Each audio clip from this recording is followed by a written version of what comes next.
Sometimes it looks like we believe our responsibility for humanity is winning them to an eternal salvation, and then we're done. Any other responsibility for another human being, we call socialism, and we shut it down by saying, that's socialism.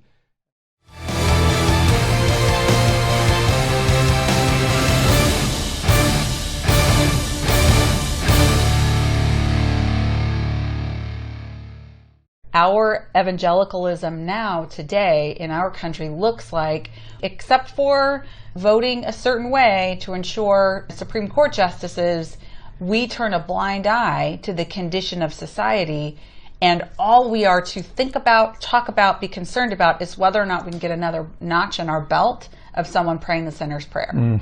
And so we've turned this hyper, individual, and we've turned our back to the collective, which, as you said, Jesus was always dealing with the collective and also ministering to the individual. Right. He was That's good. doing both.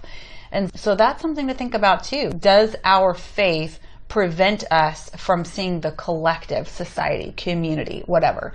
And if so, that's worth revisiting. That's worth evaluating and going, oh, maybe there's more to it.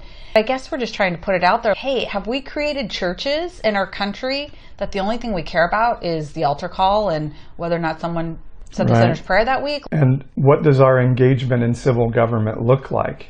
Sometimes it looks like we believe our responsibility for humanity is winning them to an eternal salvation.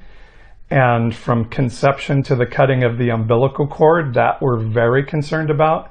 And then we're done. Any other responsibility for another human being, we call socialism. And we shut it down by saying, that's socialism.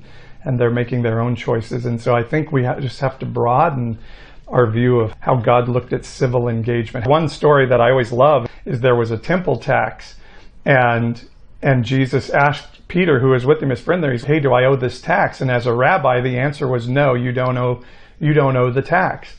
And so Jesus' response wasn't like, then we're not going to pay the tax, gosh darn it, because taxes are wrong and evil, and we're going to take a stand right now. No, his answer was, tell you what, Peter, you go fishing, you're going to catch a fish, and there's going to be money inside the fish to pay the tax. And we're going to pay the tax because I don't want to offend people and have that interrupt my ministry. That offense of fighting for my rights on the tax is not worth it to interrupt my ability to minister to the corporate society and to the individuals in there. So again, it comes down to, what does it look like to lay down my rights, to lay down my weapons, to trust in God and not horses and chariots and rights and political battles, but to say, hey, what if the way I've been believing ideologically is getting in the way of my ability to see things from a more godly perspective in the season? Our hope is not in political parties. And unfortunately, we have now for almost 50 years on the center-right side of the political spectrum, we have entangled, we have invoked, and we have represented that we do what we do because this is what God wants. And we have strayed so far from who we see God to be in the Bible as manifested by the life of Jesus. And so anyway, let's detangle, start to experience oh, okay, we have freedom to think differently about our politics. You may still ultimately conclude you're going to vote the same way. Fine. But don't represent that is the 11th commandment, that thou shalt vote conservative. What in the heck? That's nuts. Yeah. And ask God, show me if I'm missing it a little bit, if this crazy nonpartisan evangelical thing has any truth to it. God, just show that to me.